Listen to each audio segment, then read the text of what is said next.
दोस्तों, कहते हैं कि होनी बहुत प्रबल होती है। होनी को कोई नहीं टाल पाता। जो किस्मत में लिखा होता है वह होकर ही रहता है।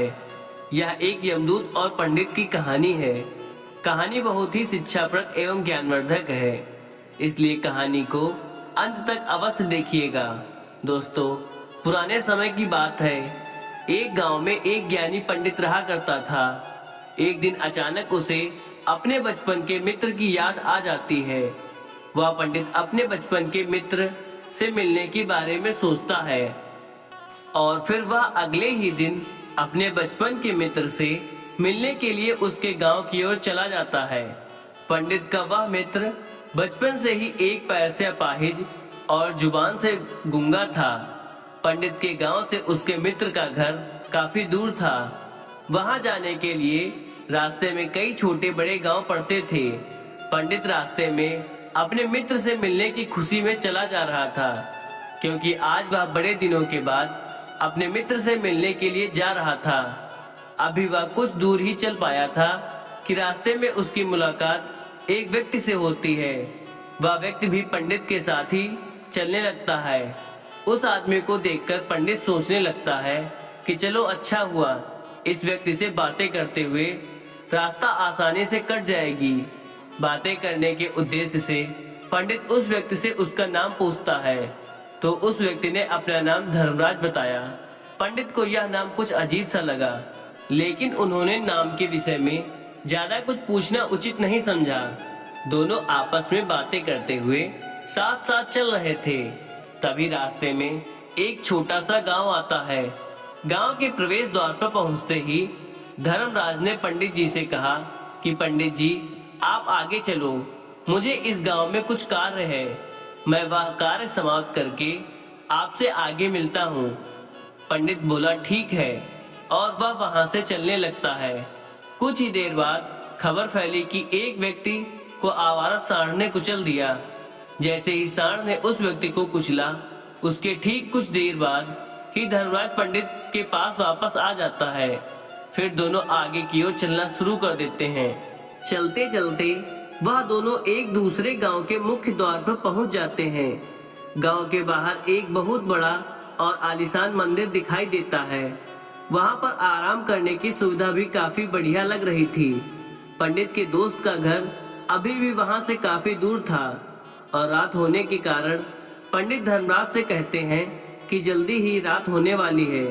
सारा दिन सफर करने में तो थक गया हूँ, और तुम भी थक गए होगे और भूख भी लग रही होगी, तो यहीं पर हम भोजन करके आज रात विश्राम कर लेते हैं और आगे का सफर हम अगली सुबह जारी रखेंगे। धर्मराज ने कहा ठीक है, मुझे भी यहाँ पर किसी को कुछ पैसे देने हैं। तुम भोजन करके आराम करो, मैं थोड़ी देर बाद आकर भोजन कर लूंगा। इतना कहकर वह वहां से चला जाता है।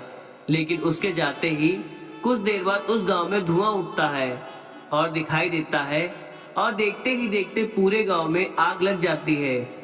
और कुछ ही देर में धर्मराज वापस पंडित के पास आ जाता है।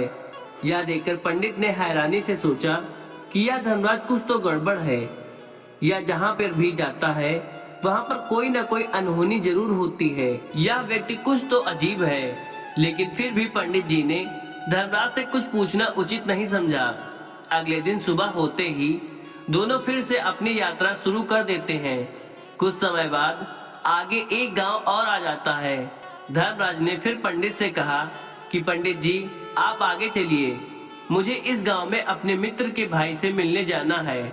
मैं उससे मिलने के बाद आपको आगे रास्ते में मिलूंगा। यह कहकर धर्मराज वहां से चला गया। लेकिन पंडित इस बार आगे नहीं बढ़ा। वह वहीं खड़ा होकर धर्मराज को देखने लगा कि वह कहां पर जाता है और क्या करता है। तभी इस गांव में थोड़ी देर बाद लोगों के चिल्लाने की आवाज सुनाई देने लगी कि एक व्यक्ति को सांप ने काट लिया है और उसकी मृत्यु हो गई है।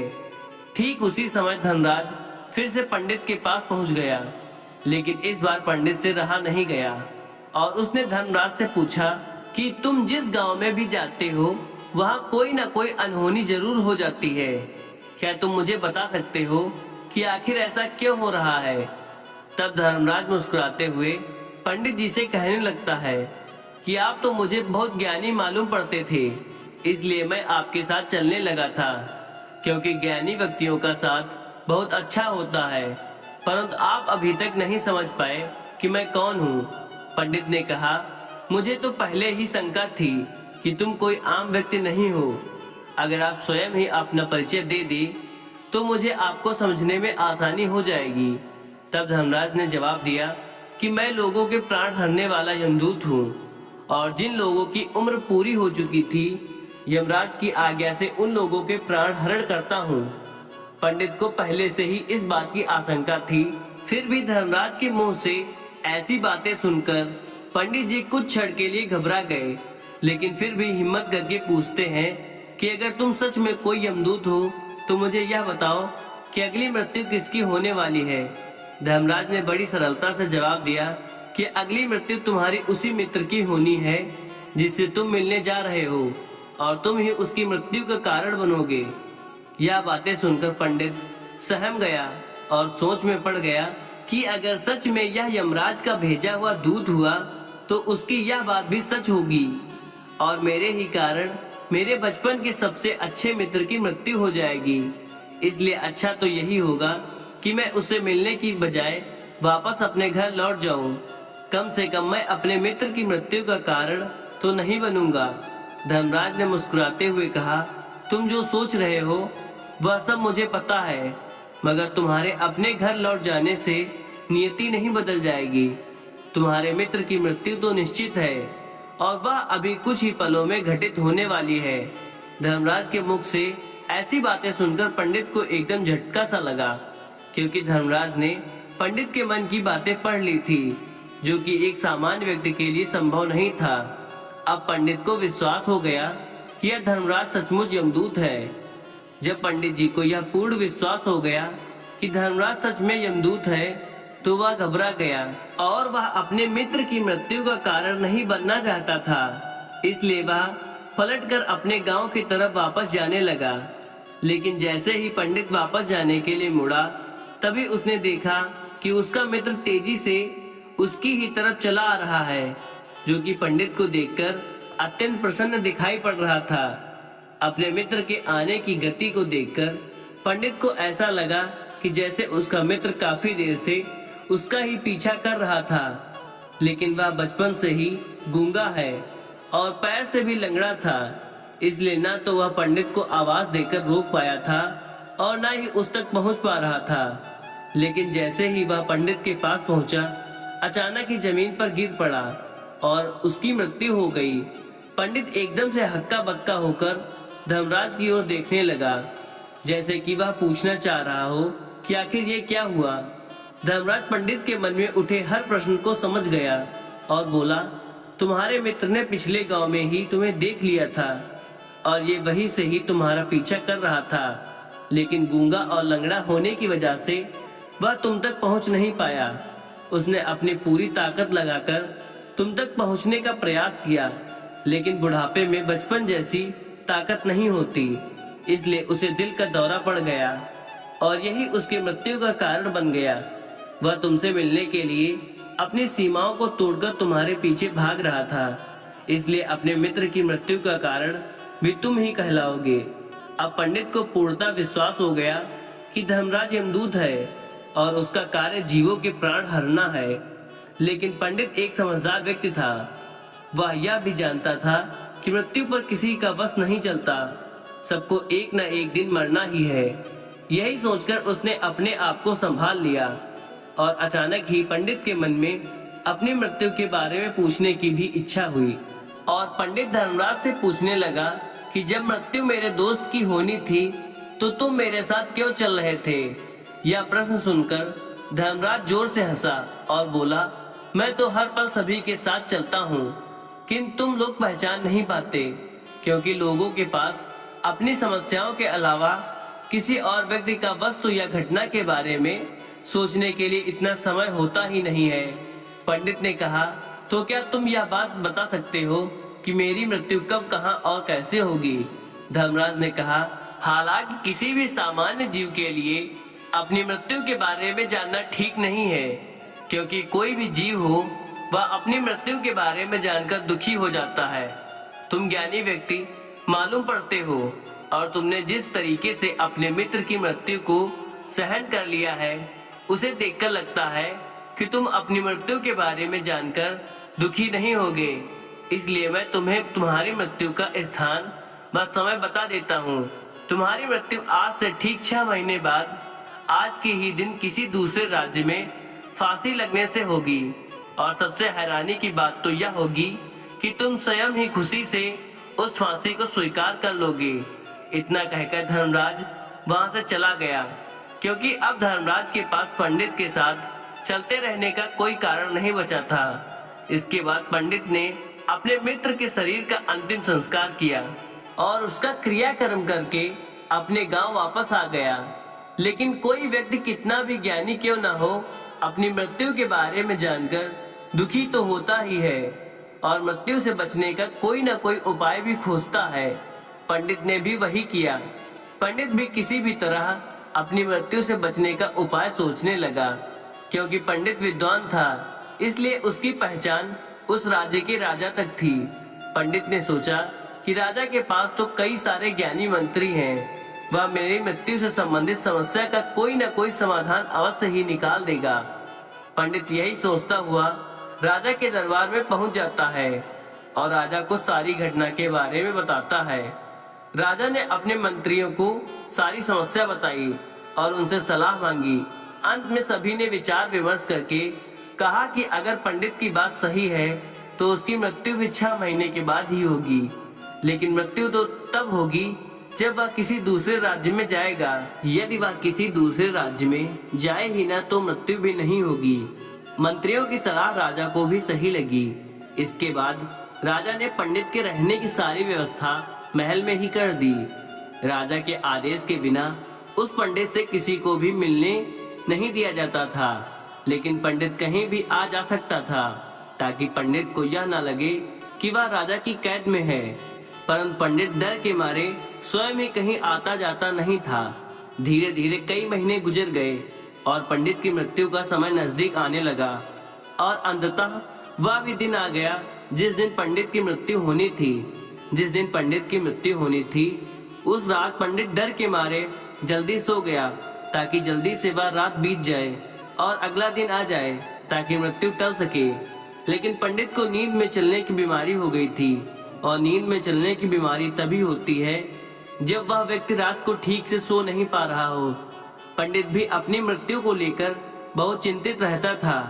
वह पिछले कई दिनों से ठीक से सो भी नहीं पा रहा था, इसलिए पंडित को भी नींद में चलने की बीमारी हो गई थी। जब पंडित अपनी बीमारी के बारे में स्वयं ही नहीं जानता था तो फिर राजा मंत्री या किसी वैद्य को इसके बारे में बताने का कोई प्रश्न ही नहीं उठता था।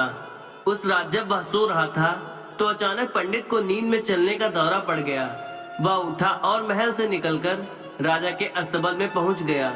चूंकि इसलिए किसी भी पहरेदार ने उसे नहीं रोका और न ही किसी तरह की कोई पूछताछ की। अस्तबल में पहुंचकर वह सबसे तेज चलने वाले घोड़े की पीठ पर सवार होकर नींद में ही अपने राज्य की सीमा से बाहर दूसरे पड़ोसी राज्य में चला गया। इतना ही नहीं, वह दूसरे राज्य में जाकर राजा के महल में पहुंच गया। उसे महल की किसी पहरेदार ने भी नहीं रोका और न ही पूछताछ की।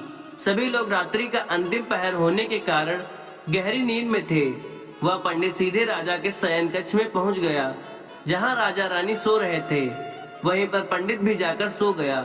सुबह हुई तो राजा ने पंडित को रानी के बगल में सोया हुआ पाया तो वह बहुत क्रोधित हुआ। राजा ने पंडित को कैद करने का आदेश दिया। पंडित गिरफ्तार हो गया, लेकिन पंडित तो भौचक्का था। उसे तो कुछ समझ ही नहीं आ रहा था कि आखिर वह दूसरे राज्य में और राजा के शयन कक्ष में कैसे पहुंचा। लेकिन वहां उसकी यह सब बातें सुनने वाला कोई नहीं था। राजा ने पंडित को दरबार में पेश करने का आदेश दिया। कुछ देर बाद उस पंडित को दरबार में लाया गया। पंडित को देखते ही राजा इतना आग बबूला हो गया कि उसे फांसी पर चढ़ा देने का हुक्म सुना दिया। फांसी की सजा सुनकर पंडित घबरा गया, लेकिन फिर भी थोड़ी सी हिम्मत जुटाकर राजा से बोला, हे महाराज, मैं नहीं जानता कि मैं आपके राजमहल में कैसे पहुंचा। मैं यह भी नहीं जानता कि मैं आपके शयन कक्ष तक कैसे पहुंच गया। आपके महल के किसी पहरेदार या सैनिक ने मुझे रोका क्यों नहीं, लेकिन इतना जरूर जानता हूँ कि आज मेरी मृत्यु होनी निश्चित है और जो आज होकर ही रहेगा। राजा को यह बात थोड़ी अजीब सी लगी। उसने पंडित से पूछा, तुम्हें कैसे पता कि आज तुम्हारी मृत्यु होनी है? राजा के इस प्रश्न के जवाब में पंडित ने पिछले 6 महीने का सारा वाकया राजा को सुना दिया और बोला कि महाराज, मेरी क्या किसी भी सामान्य व्यक्ति की इतनी हिम्मत नहीं होगी कि राजा के शयन कक्ष में जाकर राजा की उपस्थिति में रानी के साथ सो जाए। राजा को पंडित की बात में थोड़ा तर्क दिखाई पड़ा, परंतु उसने सोचा कि यह मृत्यु से बचने के लिए धर्मराज और उसके द्वारा अपनी मृत्यु की भविष्यवाणी की कहानी बना रहा है।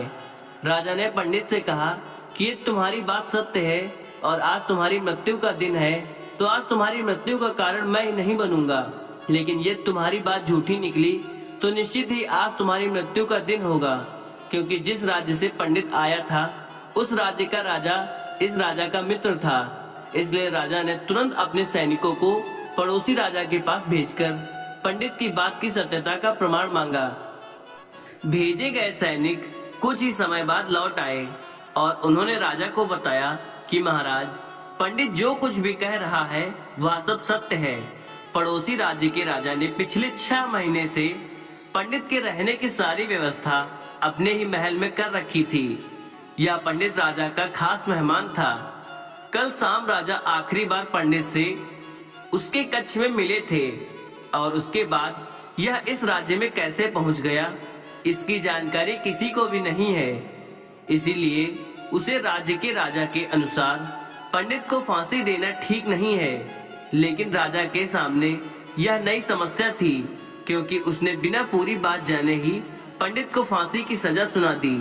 इसलिए अगर उसने फांसी नहीं दी तो राजा के वचन का अपमान हो जाएगा, लेकिन अगर राजा की बात का मान रखा जाए तो बेवजह एक निर्दोष व्यक्ति की मौत हो जाएगी।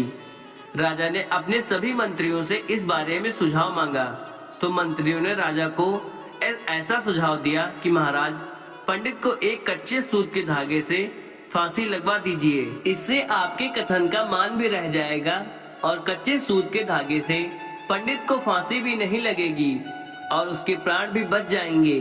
राजा को मंत्रियों का यह सुझाव पसंद आया और उसने ऐसा ही करने का आदेश दे दिया। पंडित के लिए कच्चे सूत के धागे से तो उसकी मृत्यु हो ही नहीं सकती, इसलिए वह खुशी खुशी उस पर चढ़ने के लिए तैयार हो गया। जैसा धर्मराज ने भविष्यवाणी की थी कि तुम खुद ही अपनी फांसी को स्वीकार करोगे, लेकिन जैसे ही पंडित को फांसी दी गई, सूत का धागा तो टूट गया, लेकिन टूटने से पहले उसने अपना काम कर दिया था। पंडित के गले की एक नस सूत के धागे के झटके से कट चुकी थी और पंडित जमीन पर पड़ा तड़फ रहा था। उसके गले से खून ही खून निकल रहा था और देखते ही देखते पंडित का शरीर पूरी तरह से शांत हो गया। सभी लोग आश्चर्यचकित थे और पंडित को मरता हुआ देख रहे थे। किसी को विश्वास नहीं हो रहा था कि कच्चे सूत के धागे से भी किसी इंसान की मृत्यु हो सकती है, लेकिन घटना तो घट चुकी थी। नियति ने अपना काम कर लिया था और धर्मराज की भविष्यवाणी सच हो चुकी थी। श्रीमद् भागवत गीता में भगवान श्री कृष्ण ने कहा है, जो होना होता है वह होकर ही रहता है। हम चाहे कितनी भी सावधानी बरते, कितने भी उपाय कर लें, लेकिन घटना और घटना की पूरी प्रणाली पहले से ही लिखी होती है, जिसे हम थोड़ा सा भी इधर उधर नहीं कर सकते। दोस्तों, शायद इसलिए ईश्वर ने हमें भविष्य जानने की क्षमता नहीं दी है, ताकि हम अपने जीवन को ज्यादा बेहतर तरीके से जी सकें। दोस्तों, अगर वीडियो अच्छी लगी हो तो एक लाइक शेयर जरूर करें। धन्यवाद।